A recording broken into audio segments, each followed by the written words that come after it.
Udhibiti katika mlango wa bahari wa Hormuz bado unaendelea na uko pale pale chini ya jeshi la majini la IRGC, yani jeshi la Iran, na udhibiti huo unaambatana na upitishwaji wa meli kwa kibali cha Jamhuri ya Kiislamu ya Iran kwa kulipa ada ya kupita hapo. Yani meli zote ambazo zinapita katika mlango huo basi zinapaswa kwanza kutoa taarifa, lakini jambo la pili ni kuidhinisha malipo kupita katika eneo hilo. Hakuna meli ambayo inaruhusiwa kupita bila kulipa ada, lakini pia kupata kibali kutoka katika jeshi la majini la Iran. Na Irani ilichapisha fomu siku chache zilizopita, fomu ambayo ilikuwa mahususi kabisa kujazwa kwa taarifa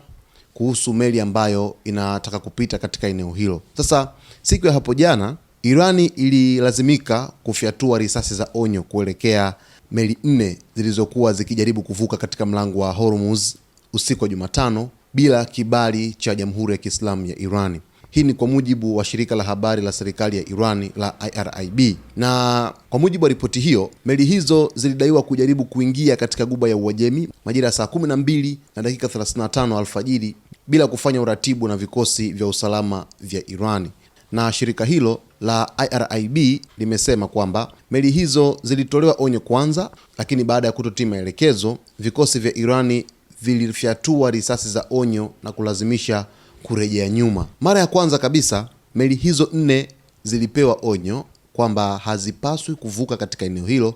bila kufanya uratibu na vikosi vya usalama vya Irani vilivyopo katika eneo hilo la mlango wa bahari wa Hormuz, lakini zenyewe zilikaidi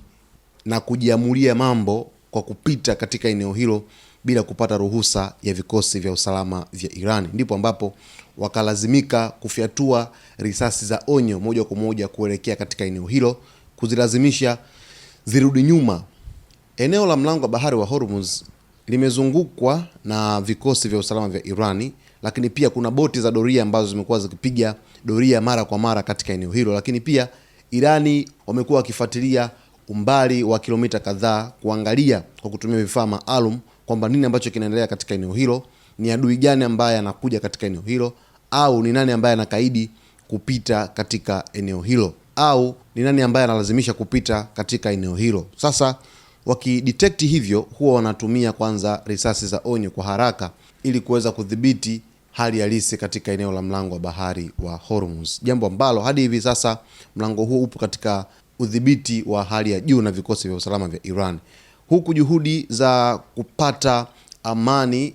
ya moja kwa moja, yani makubaliano ya kusitisha vita kati ya Iran na Marekani, zikiendelea pande zote, lakini bado kuna baadhi ya mambo ambayo yamekuwa katika udhibiti wa Irani, hususan katika mlango wa bahari wa Hormuz.